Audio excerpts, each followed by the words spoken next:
Fatima Mohammed from the Military section of the school. I teach government. Hope we are all keeping safe. The topic is Nigeria and the world, interdependence of the world. No country is an island. Countries depend on themselves to be able to carry out their daily activities. The resources of country A might not be what country B is having. And all these resources, when put together, make countries achieve results faster. When countries interact economically, it goes a long way in making the resources of the world go round, because resources are not equal, natural resources are not equally distributed. But through economic interaction, what country A does not have, country B can provide, and what country B does not have, country A can also provide. When we talk about political interactions, countries interact politically, most especially underdeveloped countries, so that their rights and their sovereignty cannot be trampled upon by the developed ones. We are talking about sociocultural interaction.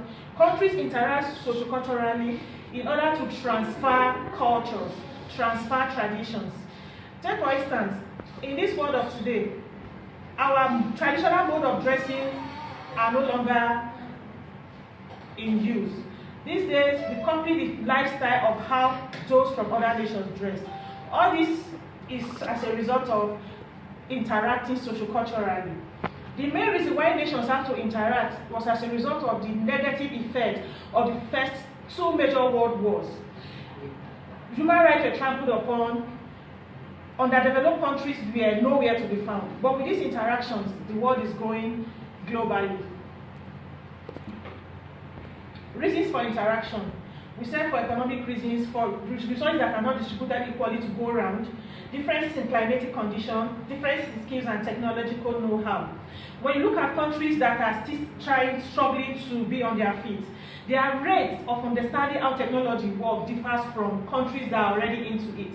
Take for instance, the smartphones we use, these smartboards are all products of technology, and they are not made in this country. Because of the interactions and the good relationship Nigeria have with those countries that are manufacturing this board, we are making use of it now as if we are the makers. Then political reasons. Political reasons go a long way in making a country be able to protect its citizens, be able to guide its territorial boundaries, in order for other countries not to encroach. And sociocultural reasons. These sociocultural reasons can come in the form of sporting activities. For example, Olympics. The Olympic Games bring people of different nationalities and continents together. While on the pitch, running or playing football, people get to understand the strength and energy of other countries. Advantages why countries interact. Number one, it fosters friendly relations among nations. Yes. If countries interact, good relationship exists between country A and country B.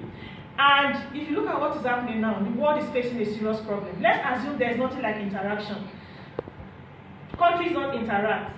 This coronavirus pandemic that is sweeping over the world, before we get to know about it in Africa, it will have finished like killing everybody. And the evolution in transport and communication is another reason why this interaction of the world is now like everybody is involved. Those days, means of transportation was through crude and traditional means. But now, you go to anywhere you like based on your strength. Even communication, you can be in Africa, you can be in any continent of the world and talk to somebody in Antarctica, if possible, as a result of what? Evolution in all these processes. Sociocultural interactions among nations of the world. Yes, cultural artifact and cross-cultural fertilization. I just gave an example of our mode of dressing. If you take us back to 2 centuries or 3 centuries ago, we were not the type that put on jeans, we don't perm our hair, we go natural. But as a result of cross-fertilization between country A and country B, all these are made possible. And now, no, the world can no longer afford another world war. So whether the world like it or not, there just have to be peace. For a lasting peace to exist in the world, countries interact.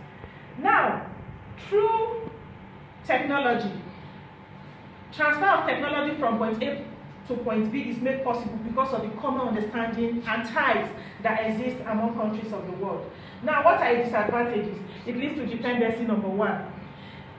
This disadvantage is a major problem to developing countries or underdeveloped countries, because they find it very difficult to come out of their shell to exploit their potentialities to become good in what they do. As a result, all what they need are imported from those countries that already know it. So it makes them difficult to catch up.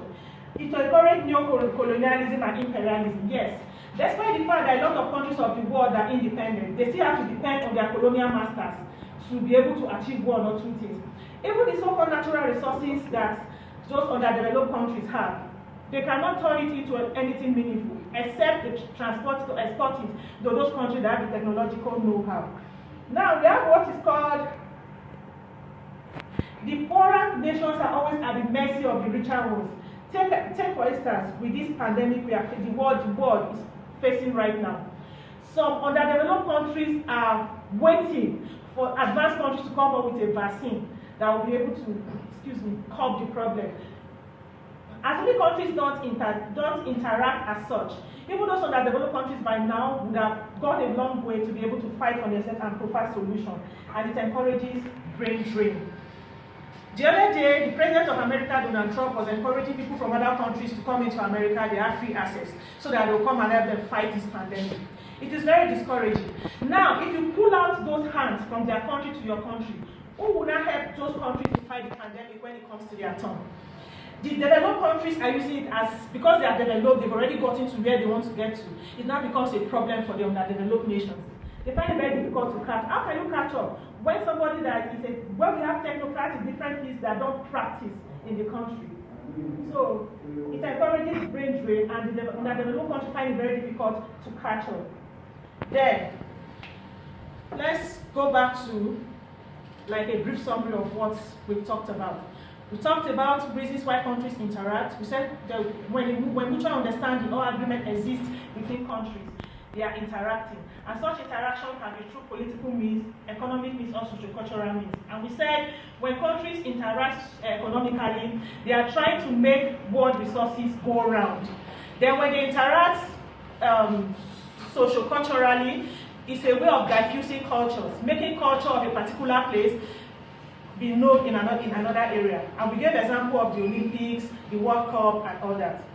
Now, keep safe, stay at home, abide by all the rules and regulations of the NCDC, and at the end of it, all of us will be able to fight this virus. Now, this is our assignment. World economy is collapsing, and social ties among nations are being severed as a result of the coronavirus pandemic. Can constant interactions among nations of the world be a solution to the problem? If yes, give 3 reasons to drive home your point.